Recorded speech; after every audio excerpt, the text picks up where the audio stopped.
We ask an American living in China about what China is really like. Hey everyone, I'm Jason Smith. I'm originally from sunny California, now living in beautiful Beijing. Today's guest is host of Life in China with Patrick at Blockchain in China. He regularly makes content about his life and adventures in China. He's also made it a habit to get actively involved in more X spaces than anyone I've ever seen to try to have a rational conversation about what life is really like in China. Welcome to the Bridge to China, Patrick. Thank you very much. I appreciate you having me on your show there. Looking I'm forward really to delighted having to a have you. Yeah, this is great. Oh, could you tell? We want to learn more about you before we get to your X Spaces adventures and your adventures in China. Where are you sure. originally from? I was born in San Antonio, raised in Amarillo, Texas. I spent most of my life there, and then from there went to Texas Tech University, got a degree in communications with a minor in Russian, and I almost took Chinese instead of Russian, and I'm regretting that decision because Russian hasn't done me a whole lot of well, or hasn't done me well here in China. But after that, I went into institutional investments. So I did capital markets and wholesaled into banks and brokerage firms and got their investment representatives to buy the product that I was representing. And I worked for companies like AIG, John Hancock, Merrill Lynch before. So, Wow, that's quite yeah, a resume. Oh, have you been to Russia? I have never been to Russia. I was actually, when I graduated from college, I had planned on going to Russia for the summer, but that's when they had the coup attempt, when they had the tanks actually pull up to the Russian White House. And I said, I'll probably just kind of stay here. So I ended up Do not you going watch to a lot Russia. of Russian spy movies and stuff?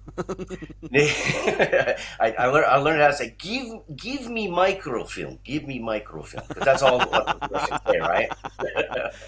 That sounds like every James Bond movie, every other James Bond movie you Exactly. need to watch. So Okay, yeah, so at yeah. what point did you say, "Hey, you know what? I'm moving to China"? Because that's a strange decision for most Americans to make. Well, I've always had an interest in Asia, Japan, Korea, China.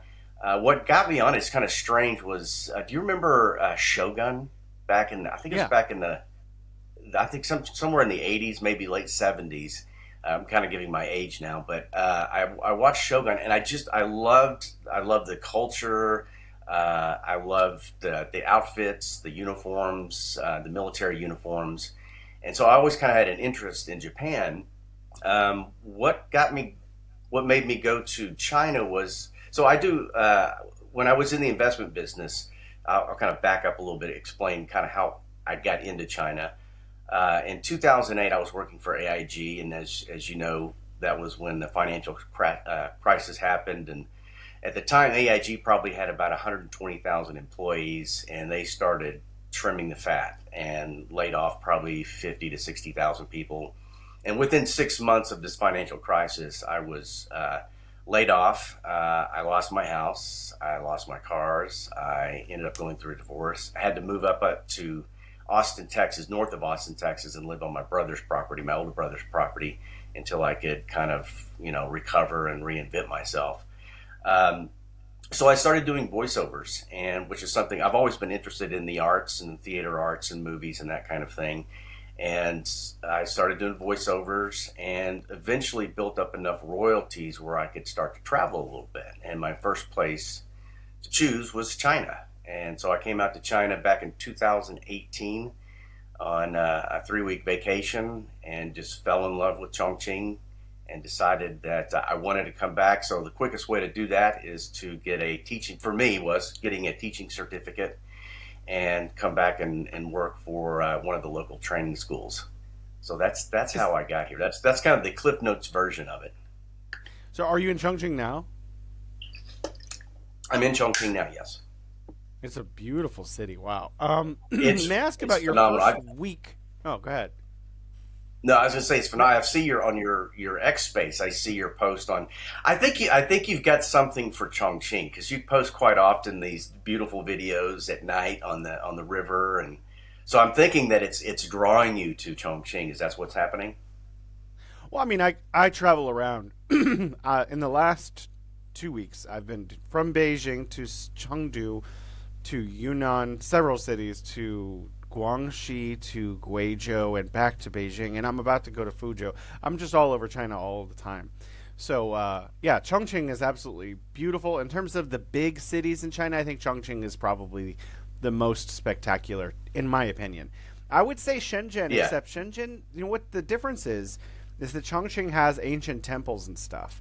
But Shenzhen is just a new city that was built out of a village, a fishing village. So it doesn't have ancient architecture.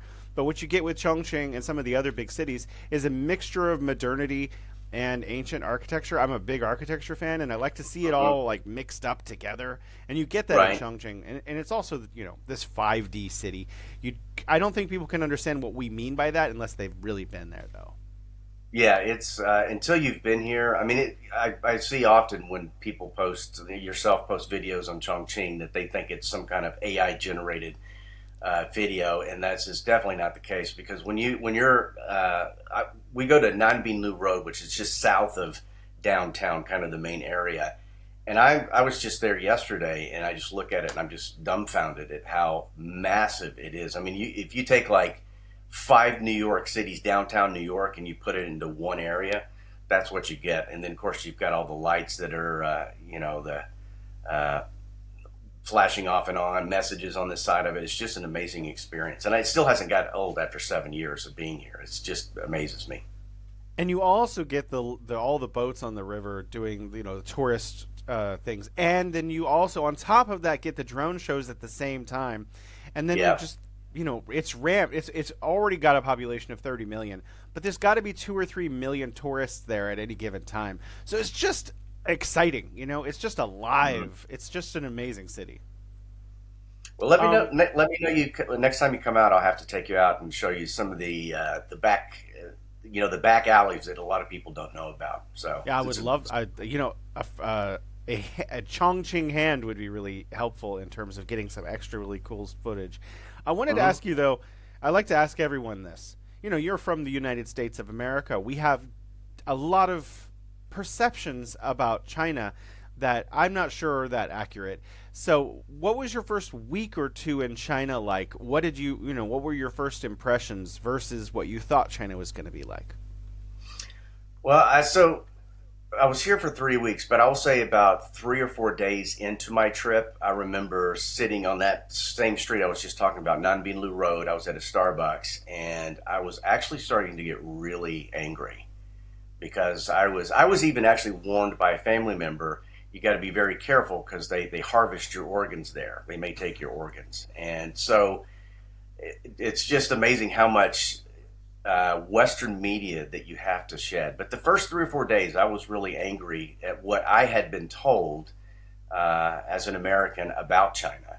And that's kind of really what started my journey and shedding, I guess I would call it, taking, is it you take the blue pill to get out of the matrix or is it the red pill? I always forget. It's red pill out and blue pill to go into dreamland or whatever. Yes, yes. So it's been a 7 year journey in taking that red pill because all these different subjects like Tiananmen Square, like Xinjiang, all these other places, I didn't know enough about and I didn't know really who to follow. Started following people like Daniel Dumbrill and Yeah, yeah. now I He follow lives people like, there. yeah, yeah, he lives in Chongqing. He just moved here not too long ago.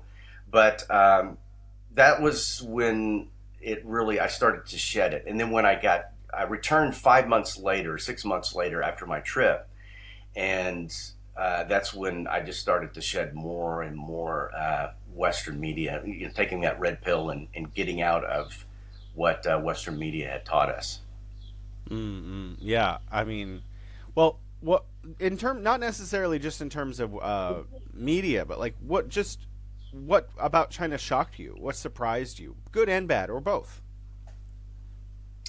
Well, when I first arrived, I was dumbfounded at the infrastructure. I just I didn't, I had never heard of Chongqing before, but when I started researching, because I didn't want to be the guy that went to Beijing, because everybody goes to Beijing, everybody goes to Shanghai.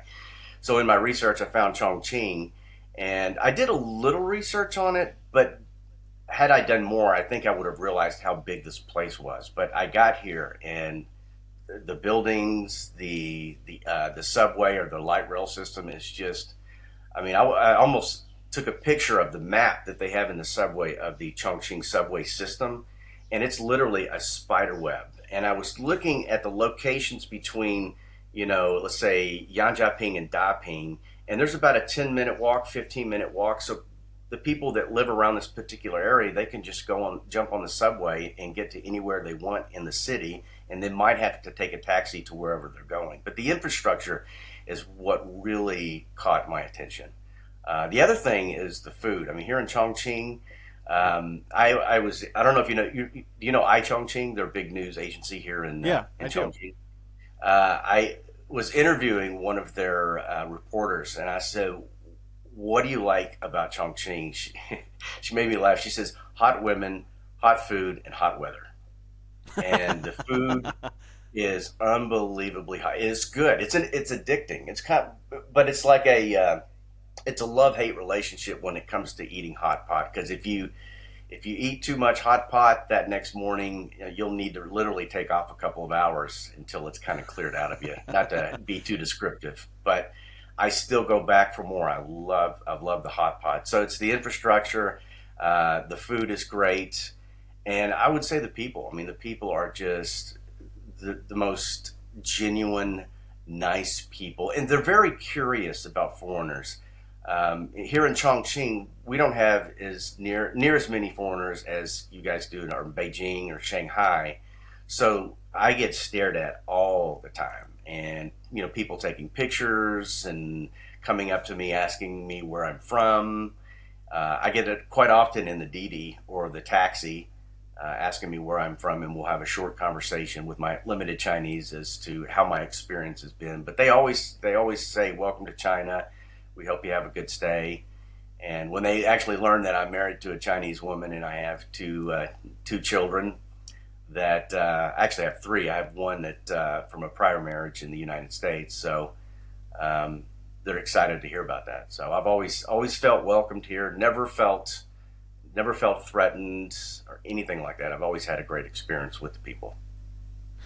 Oh yeah, that sounds wonderful. So wait, I want to ask this question. I didn't plan on it but you mentioned having kids. So I guess a lot of people in America, when we get into these debates online about China, they'll say, well, if you have kids, obviously you're going to come back to America because you wouldn't want to raise them in a place like China, because that's the kind of mentality that a lot of Americans who've never been to China have about China. How do you feel Yes. about your kids growing up in China and going to school here? I'm very outspoken about this, especially on X and Twitter, or formerly known as Twitter. Uh, my children, we are going to raise our children here in China, and it's for several reasons. Number one, how safe this place is. I mean, you can walk out. Not that I would let my kids walk out around 2 o'clock in the morning, but you can be walking down a dark alley 2 o'clock in the morning and feel completely safe. I mean, we were talking about Shenzhen. We were in Shenzhen, walking around trying to make our way from one tourist area to another, and we kind of found ourselves walking through this back alley. But not once did I ever, sit there and look over my shoulder or look at somebody and worry about whether they're going to pull a gun on me or pull a knife on me. It's very rare that kind of stuff happens.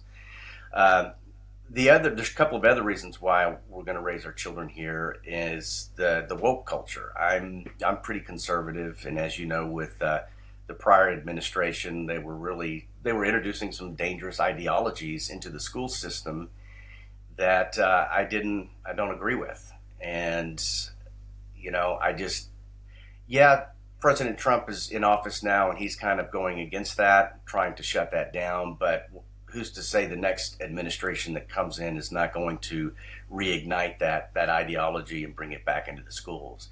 I was in the United States this past summer visiting family, and I was just out walking, and so I don't know if you know where Grants Pass is, but Grants Pass I is, don't. so you got Medford and then Grants Pass, which is a really small town out in the middle of nowhere. It's in the country, in the mountains, beautiful area. I think I sent you a picture of the river that we were fishing on, Right, yeah. and I talked to an older guy. He was a grandfather, and he had like 4 or 5 grandchildren that were in the public school system. So, but when you're talking about Grants Pass is a very conservative Republican area.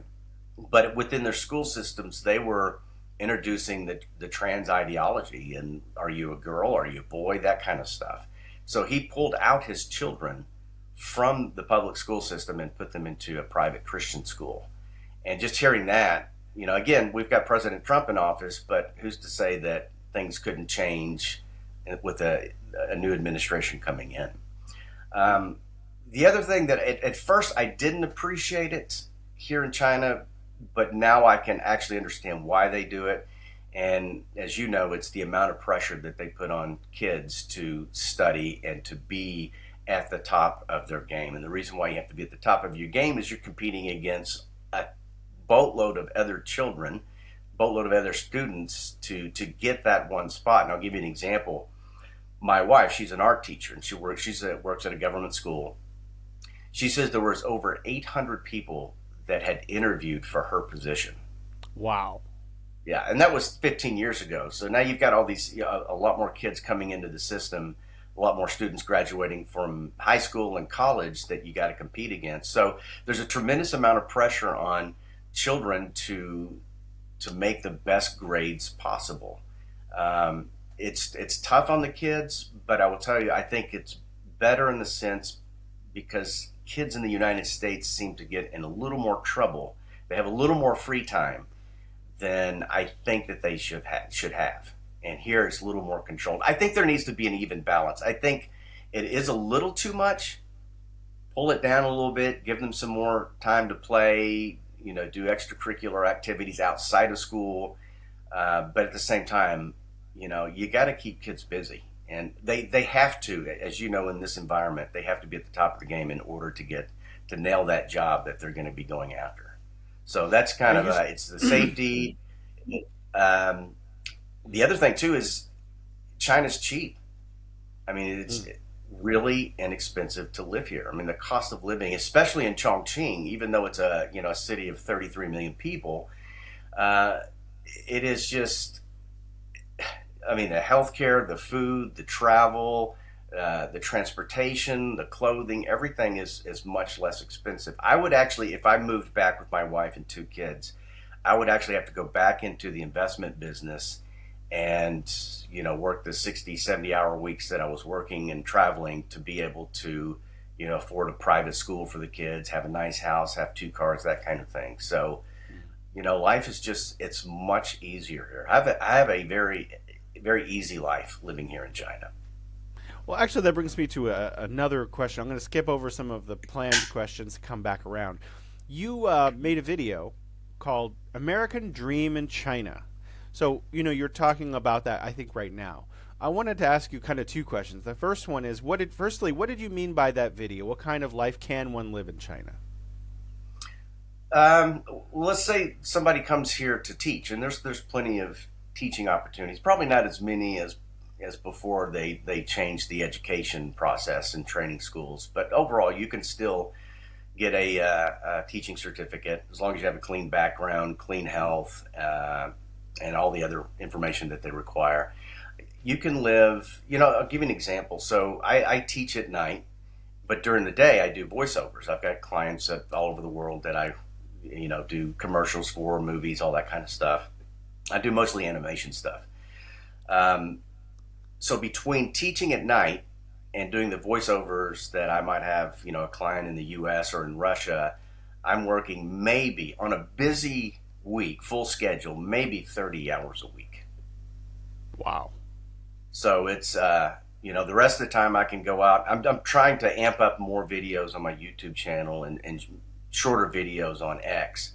But I feel kind of semi-retired, and I have zero stress. The only stress that I have is cleaning up the mess that my kids make when they get home after I've cleaned the house all day, So, I think one can have a safe life, affordable health care.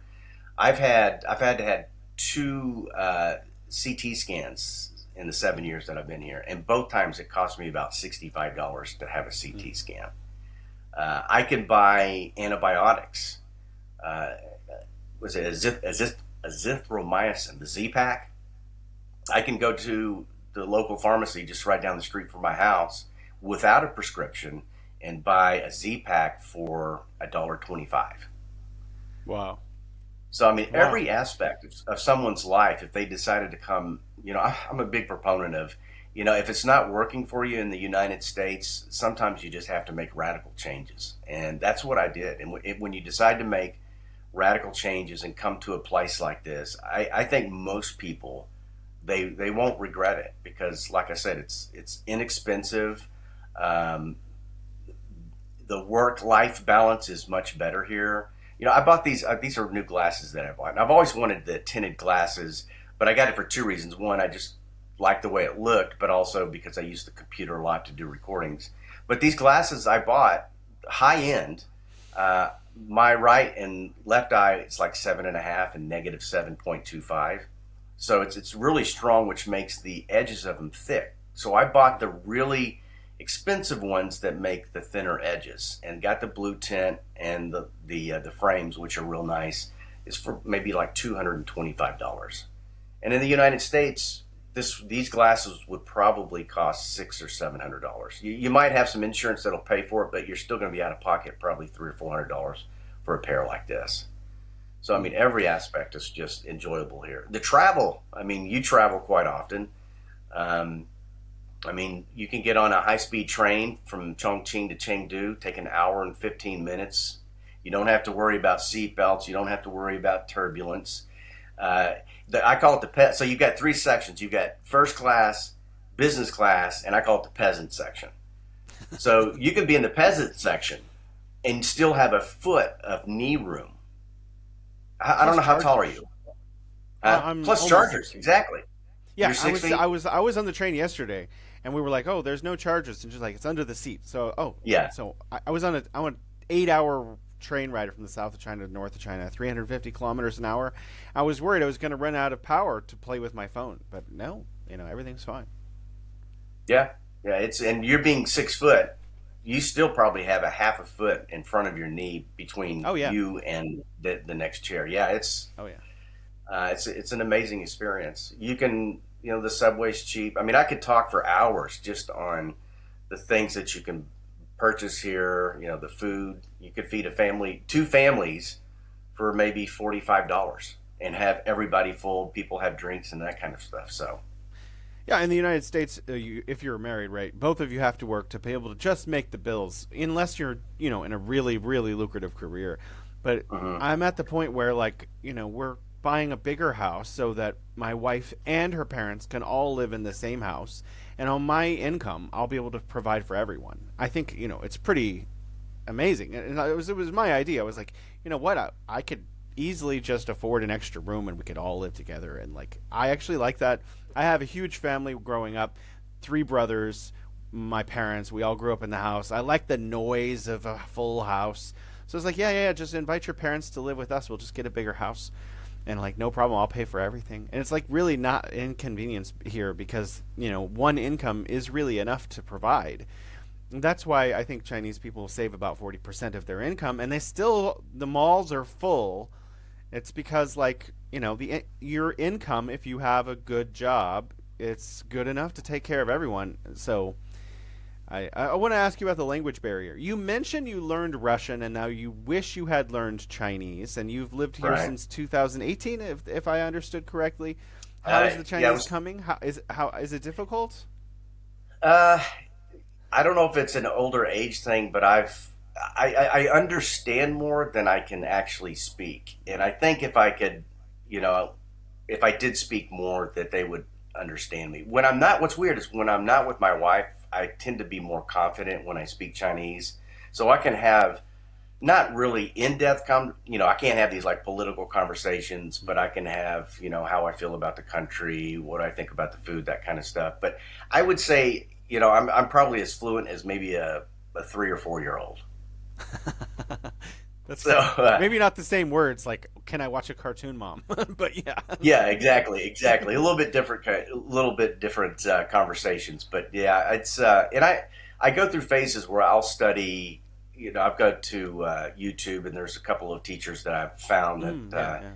I'll listen to 2 or 3 hours a day, and that's when Mm. it starts to improve. But then I'll get distracted with something, a new project, and then I won't do it for a week or two, and I'll forget it. So what I need to do for me is be in a structured environment where Hmm. I'm going to a college, a university, and taking a set number of classes and having requirements, tests, that kind of stuff. So, but I'm getting I, there. I I'm getting there. I think your answer is the same as almost everyone. Most of the people I know who went to China for university are fluent, and everyone else is in the same boat where it's just like this really slow, gradual process of learning Chinese, Mhm. kind of on the side while you have all your other projects going and whatnot. I want to ask you about what Chinese cultural habits have you embraced? Have you become a tea drinker? Do you carry your own hot water bottle wherever you go? What would you say? How have you? Oh, you do. Yeah, How right. have you changed as a consequence of living in China? And the little things like that, I do. I carry my water with me most of the time. I am actually starting to drink more warm water than I did. I always love ice water, and we actually not until about a year ago did we buy a small ice machine because it's kind of nice and refreshing in the summer. So I've kind of picked up that habit.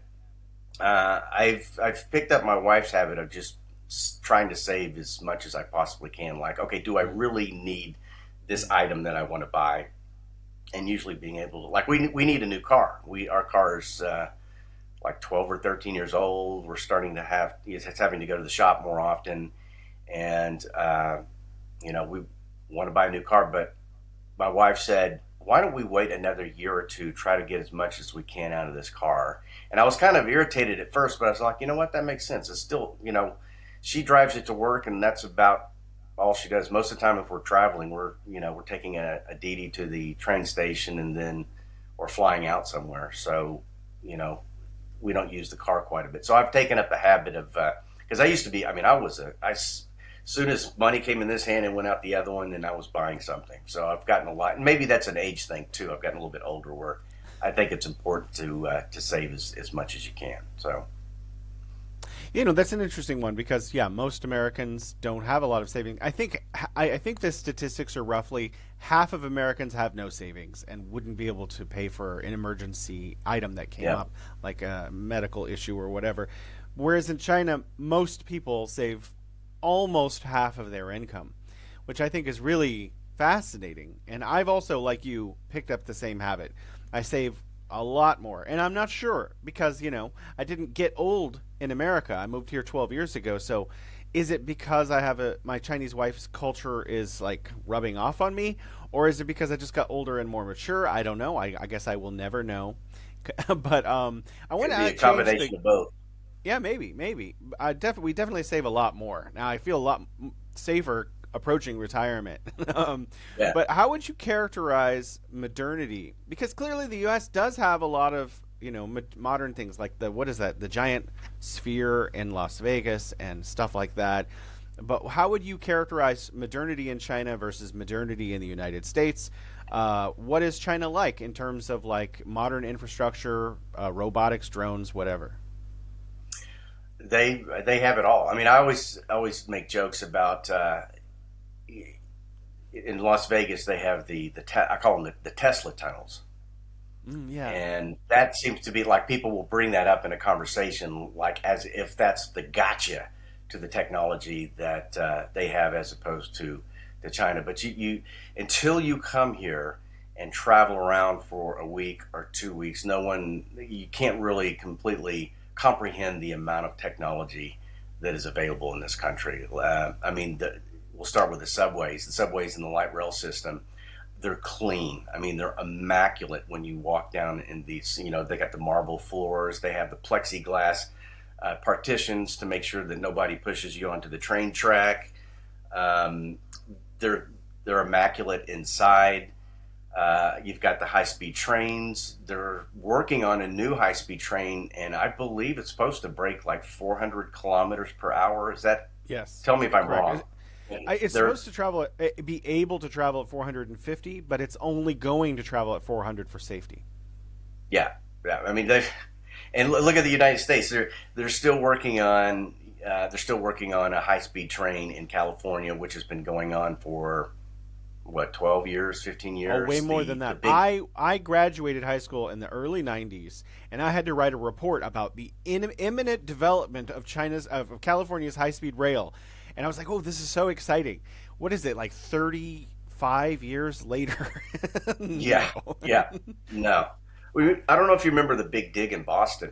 When I worked for John Hancock, we were always, I went up to Boston from Houston probably once every quarter, and we'd take a taxi. And I remember during that period when they were building it, until they could actually build, alternate routes, we were getting stuck in, you know, all the construction that was going on. And I think that took 12 or 13 years.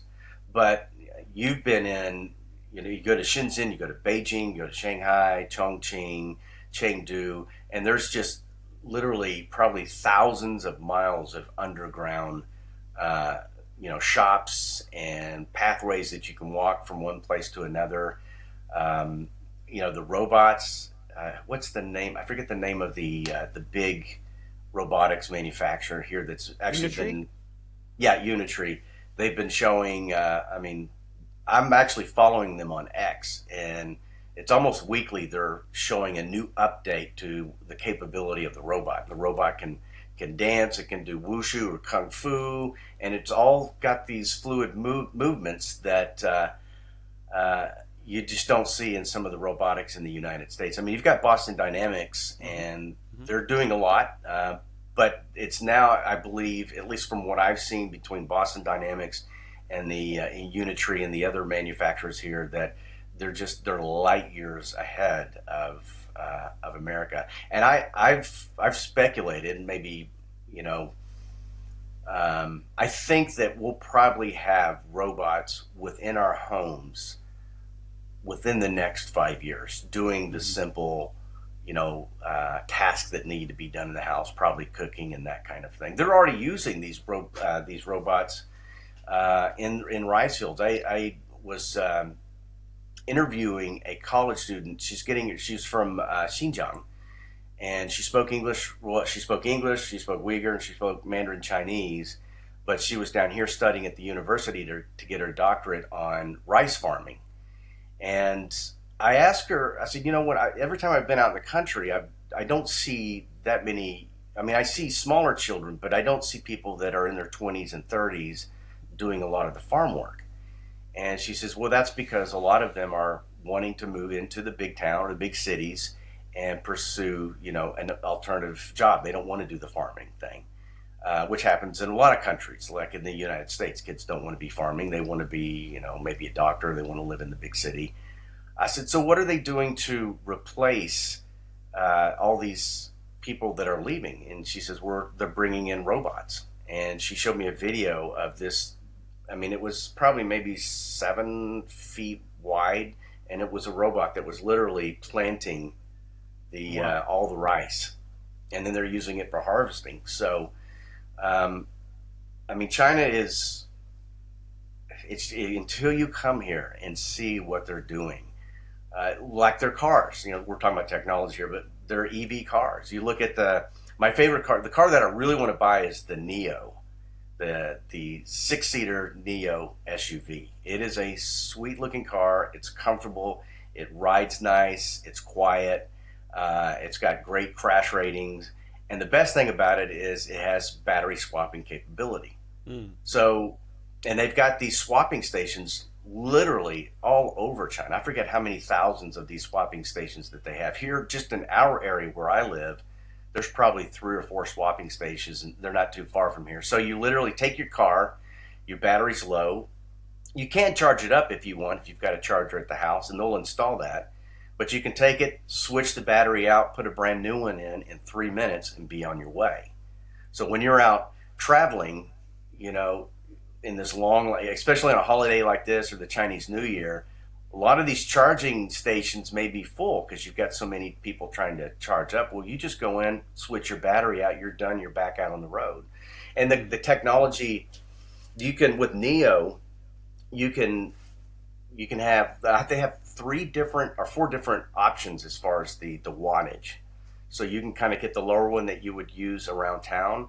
But if you're going on a trip, a long trip, and you want to get 1,400 kilometers out of one charge. You can upgrade it, put that new battery in, and then you can go off and enjoy your vacation, come back, and then switch it for a little bit cheaper one um, when you come back into town. So, uh, You know, and you then know, the I want to medical add. advancement. Sure. I just want to add one thing that I think is underappreciated, and I've been seeing it for years, but I only really came to appreciate it recently because I was in the South, where you live, kind of in that area. And this is a very mountainous area. It's like the Sierra Nevadas, but just like everywhere. And instead of going over the mountain by driving, like those Z tracks up the mountain and then back down the other side, you just blow a hole through the mountain. And like they're everywhere. All of the freeways, all of the big highways in China, you just fly through the mountain. Like you don't have to slow down at all. Basically, it's 120 kilometers an hour on the freeway in China, most of the places. And then you have to drop down to 100 and you go through a tunnel, 2 lanes, 3 lanes, one way, and you just fly through the Uh-huh. mountain. I mean, you save like I don't know, half an hour to an hour for every mountain, and they're like one after another, after another, after another. It's just amazing, like how convenient that is. I also saw that in Xizang, also known as Tibet. And the mountains there are just these huge sky-piercing things, and a village on one side of the mountain disconnected from the other side of the mountain. Imagine 100 years ago walking over that. It's a day or two trip. Now you just go through there in a car in like 20 minutes. It's absolutely Yes. astounding. Like I wanted to add that in there. Oh, you mentioned No, healthcare, you're. and I'll tell my Mhm. story real quick first. I broke a disc in my back, and I went through a month or two of therapy and all kinds of stuff, steroid injections and Chinese traditional medicine. It would have cost me, I don't know, tens of thousands. That's a low ballpark. Tens of thousands at least to have the same kind of MRI and CT scans and steroid injections and daily therapy in the United States. After the universal health care plan, which is national health care, paid back the money and everything, we paid a couple $100, maybe $200-300 for a month of therapy, MRIs, all this stuff, because you have this account that your employer pays money into, and you get a lot of that money back to help pay for it. So we didn't pay very much at all. I'm not crippled with medical debt now, and I'm perfectly mobile also. So I wanted to ask you. You mentioned a couple CT scans. How would you compare healthcare in the United States versus healthcare in China in terms of affordability and also quality? I would say affordability. It's as we've been talking, it's very affordable. I mean, I saw on X the other day. I mean, you may have posted, or maybe been somebody else that's here in China, that people are able to get a bypass for like I think $7,000, $7 or $8,000. Where Wow. in the U.S. it might be a lot more than that. So very expensive. Um, so here's the one complaint I would have about the medical here, and it's just as Mm-hmm. advanced as the U.S. is, because you've had a lot of doctors here in China who have gone to the U.S. and have done residencies under radiologists, oncologists, whatever wherever it is. They come back and bring back that same training to use here in China. Um, the one My one complaint is the privacy. I don't like the privacy, lack of privacy. I should say it that way. I had a colonoscopy, and I was having some People walked bleeding, in the and room. no, there was five other people laying on the gurneys waiting to have theirs done, and I was getting in line with them with a Wow. so that's I told my wife. I said, no, we're not going to do this. I said I need to have my privacy, and the doctor that was there, he understood I was a foreigner and knew exactly what I was saying, and he asked all non-essential personnel to get out, and then they took the people that were in there. They didn't actually. They let the two or three people that were in front of me. They finished them, and then they wouldn't let anybody else in behind me. So that's the only complaint I would have. But I understand it, because when you walk into these waiting rooms, some of these hospitals, there's just hundreds of people Hmm. waiting to get in line and talk with the doctor. I've had times where I've been in the doctor's office and people just open the door and start asking Hmm. him questions. And Yes. I've kind of snapped at them because I want my privacy. Not that they would understand what we're talking about, but I've learned to lock the door so no one can kind of bust in and interrupt us. But the technology is, so we had Keanu, our youngest. He's 4 years old. There's a hospital, the Chongqing hospital here in Chaiyuan, is it's almost as twice as big as a football stadium. It's just massive. When you walk in, there's sixth floor and there's this huge entryway and a big desk where the service people can help you locate or show you where you need to go. But having delivered him in the hospital, it was amazing. I mean, it was the hospital was immaculate, as they should be, and she had a C-section and didn't have any problems with that. But all the equipment they used, my dad was a doctor, so I've been to the hospital often with him when I was a little kid, and you just identify, what certain equipment it is, and they're using the same. They're using the Siemens, they're using the Philips, and there's a couple of other machines that they use, and those were all dotted around the hospital. And I the tech the medical tech is right on line, if not starting to exceed what they're doing in the United States, and it's affordable too. Mm. Yeah, I have no complaints. I do see what you're talking about. Absolutely. When I'm in the office, people are coming and going, and people are jumping in front of queues and stuff. Yeah, because it's a huge machine dealing with many, many people at the same time. On the flip side, there are those private hospitals if you have private insurance, and people do have because they have like a public private system similar to some Right. like other systems where you can have private insurance. You can go to private hospitals if you choose. I actually have that insurance. I choose not to use it. I don't know why. I used to go to the public hospital. It's usually because it's easier to go to a public hospital. They're closer. There are more of them. They're bigger. It's Yeah. faster. But if you want to sit down in the nice lobby where they have the fish tank and wait your turn and go to like the old, like the private, you can, if you have that insurance, or you want to pay for that Yeah. insurance. What you're from Texas.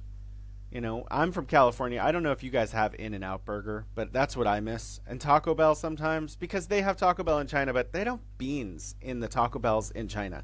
So it's like a different kind of Taco Bell. What do you miss most about the US?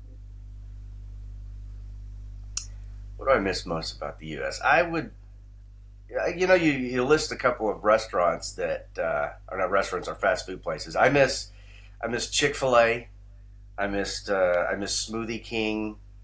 I miss a good, 24 ounce steak, 12-ounce steak with the baked potato, the salad with the blue cheese. I miss all that stuff. And that's not to say that you can't get it here, but going to a restaurant that, doesn't have, they serve their steaks like this. I like my steak like this. And again, you can still purchase it here, but it's hard to find an actual steakhouse Mm. that serves USDA steak or Australian prime rib or something like that. So I miss those. I miss, um, the United States is a beautiful country. I miss, the mountains here in China are beautiful, and you'd have to go up to like Xinjiang or Tibet.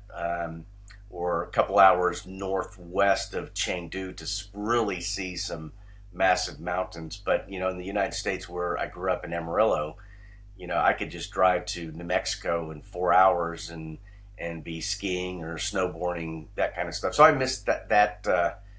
At least where I was located, I missed that convenience that I had in the United States, and I do miss driving sometimes. I have a driver's license, but I do find I use the subway quite often and the DD, and I find that less of a headache than actually drive. But I do miss those times where you can get on a road, or go on a road trip just by yourself and enjoy some loud music, some old Kiss music or Poison music or something. Um, so for other people who are thinking, man, what's going on in the United States is hard. Maybe it's wages or the cost of housing seems to be a big one, and inflation, whatever it is. Would you recommend that they move to China? Why or why not? For who? And for, what kind of person would survive here? I would first tell somebody kind of like I did. I came here for 3 weeks, and by the end of the trip, probably halfway through the trip, I realized that I was going to be coming back to China in one way or another. I would recommend that you travel here first, because there are things that you just don't see in a news article or you see on a YouTube channel that may or may not be something that you would like. So I would recommend coming here first. Um, I kind of tend to be on the extreme. I'm the explorer, and not exploring and doing things outside of your normal life, outside of the box, isn't for everybody. But I would say for most people, I would recommend at least traveling here first, and if you like it, come here for a year, live here for a year or 2 years, and see if it works out for you. Because the amount of the experience that you learn, about how different cultures can be. Even though you've got Chinese in the United States, you have Japanese, you have Russians, but until you're actually immersed in this society, you really won't understand it. But you'll come back a better person. At least most of us would come back as a better person. There are some other individuals that would leave and have this bitter feeling towards China for a long time, and I could mention their name, but I won't. Um, but it changes you. It teaches you. It's made, and I'm still a work in progress. We all are. So I'm not perfect by any means, and I still get impatient with certain things and certain behaviors here. But you learn to extend grace to people. You learn that just because they don't do it the way that you and I did in the United States, that their people have different ways of surviving, of working, of interaction with families. There's just different ways that people deal with each other, and you learn to appreciate it, and you learn. I'm not here to change everybody. That's the way I was originally. I mean, I got irritated with some the social etiquette. There's things that need to be improved in that area, but I just realized I can't change 1.4 billion people. What I can do is I can change myself and say this is the way they behave, this is what they do, and still love them for who they are. And I would encourage anybody in living in China that wants to go to the U.S. or the Western country and live is they're going to do things differently that you're not going to like, and you're just going to have to appreciate them and love them where they're at. You know what I mean? Yep. Yeah, I'm actually thinking about what it would be like because I know what you mean. Like in America, if you're in a line, you put like a meter in front of yourself or yard in America's case, people still know you're in line. But in China, if you do that, they think you're not in lines. They'll cut in front of you, and that can be like confusing. Oh yeah. But I think it would be also equally confusing if you're a Chinese person who's used to hot water. You sit down at any restaurant in the United States, the first thing they do is put a giant iced water on your table in front of you. Yeah. You're like, I don't want this thing. Why did you put this here? I want to ask you about your X Spaces thing. So you go on Sure. X Spaces, other people's X Spaces, random X Spaces, popular X Spaces, and then ones that are addressing China in some tangential way, and then assert yourself into the conversation. Why do you do this? What happens? And what are you trying to accomplish? So it was maybe about.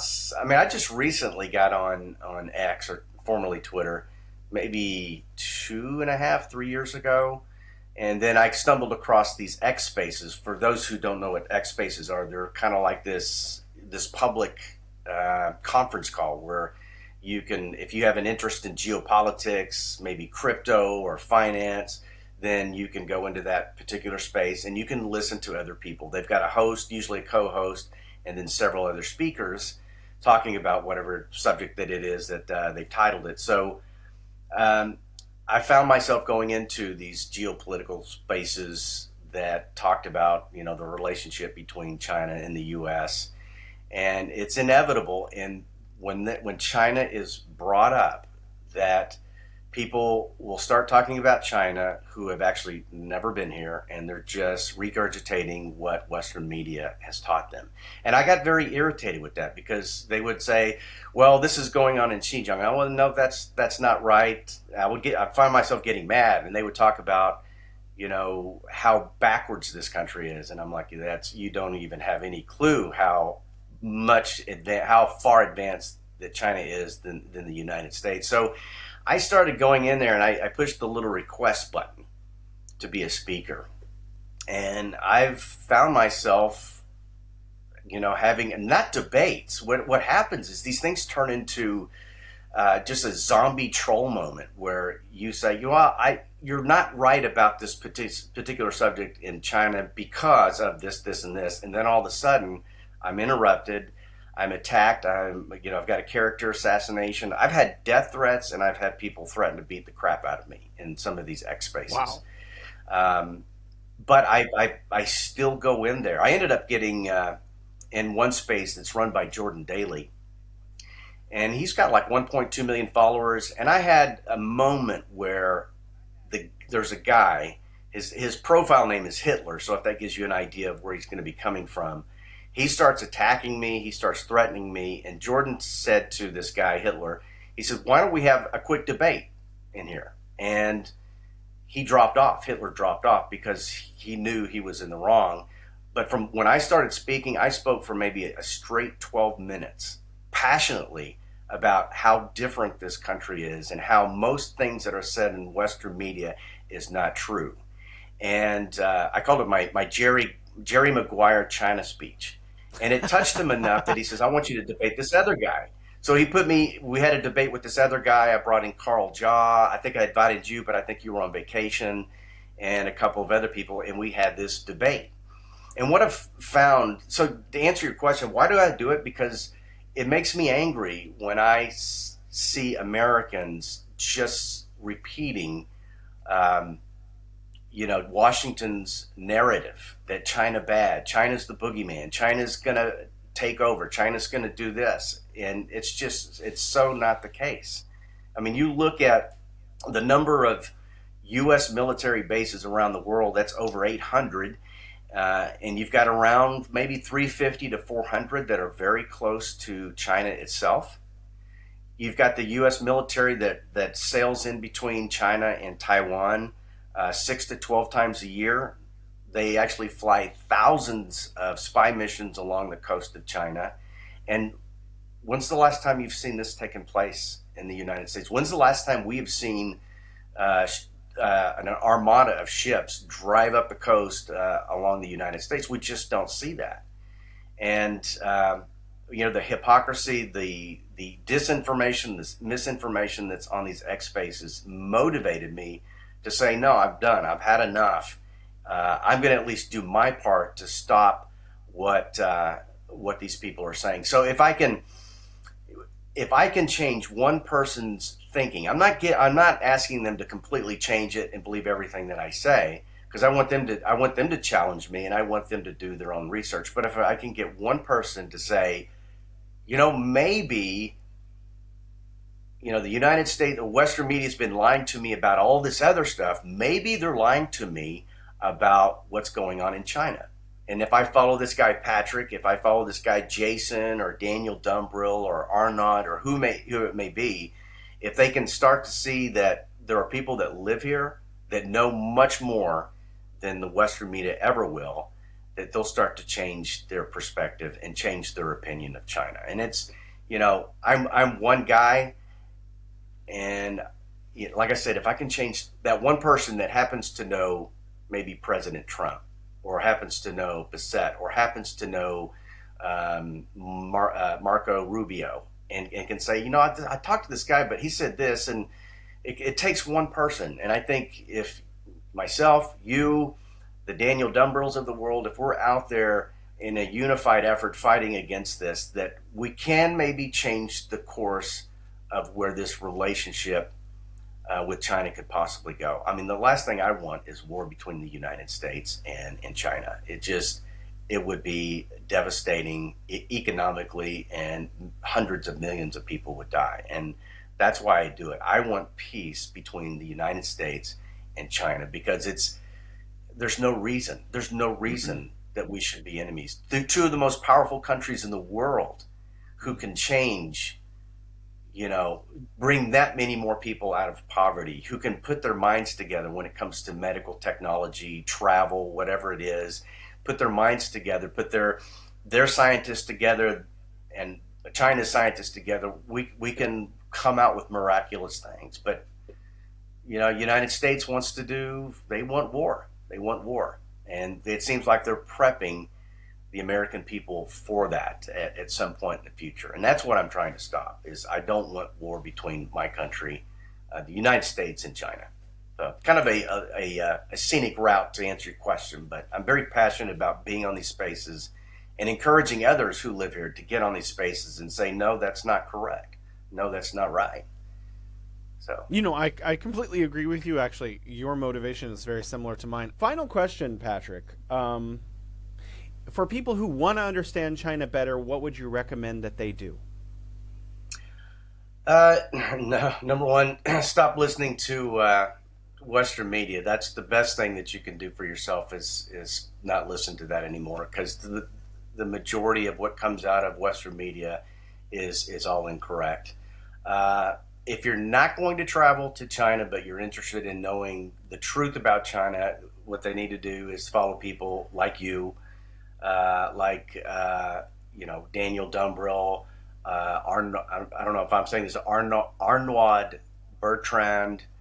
I mean, the more people that you follow that actually live here, you'll learn about the truth. So I would do that. There's a lot of these guys have got YouTube channels like yourself, and then make a trip out here. I mean, what do you have to lose, right? What do you have to lose? I mean, let's say I don't have the money. Well, I would say take a loan out on your 401k or your retirement account and come out here for 2 weeks, 3 weeks. I would stay at least minimum 2 weeks because you'll get to experience a lot more. 3 weeks if possible. And see the sights. Travel to as many different places as you can. Even if you're just staying in a city like Chongqing, you'll experience what the Chinese culture is like. If you're worried about the whole getting the travel visa, go to Hainan. Hainan's got they allow 30 days into Hainan. You can just bring your passport. You get to experience the Chinese culture. You get to experience the Chinese beach culture, the surfing culture, the food down there. I would recommend doing that, and you'll find out very quickly that China is nothing like the West says, and that's what I would do if you can. Ultimately, come out here, travel for 3 weeks, and if you really felt led for some reason, live out here for a year or two. I find a lot of foreigners like myself, like you, and others who came out here I'm just going to live here for a year or two, see what it's like, experience something different.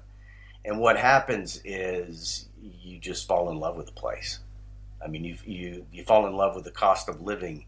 You fall in love with the food. You might fall in love with a Chinese person that you want to marry and have children and live a wonderful life here. It's safe.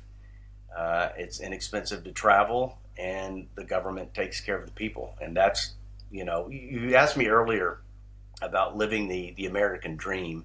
The American dream is, I forget who's the guy that penned it way back in, I guess, the 1800s. He wrote a book or something talking about the American dream. People think that that's only, relatable or usable in the United States. It's not. You can, everybody wants a house. Everybody wants a car. Everybody wants their kids to go to college, get a better education. Everybody wants to feed their family. Everybody wants to, live in a safe place. And China offers that. I'm an American living in China, living the dream that everyone wants to live, whether it's in China or the United States or some other country. So I would just encourage them, try to do as much research as possible, and then take all those preconceived stereotypes that you have about this country and just set them down for a minute and say, okay, what is this guy saying? How is he saying it?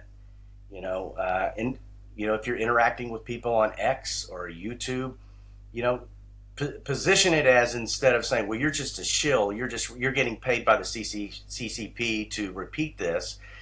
Ask this, okay, why is this guy living in China? Why is he enjoying his life? And instead of picking up the same mantle that half the people pull up or pick up and say you're a Chinese shill, and that's just it's just ridiculous to me to think that way and to accuse somebody that you don't even know. Take the time to get to know me first, and if you still think I'm a shill, then whatever, I don't care. I'm living a good life here. It sounds like you're not, and you're unhappy about it. You want to take it out on me, so there you go. Thank you so much for your time, Patrick. My pleasure. My pleasure. I appreciate you having me.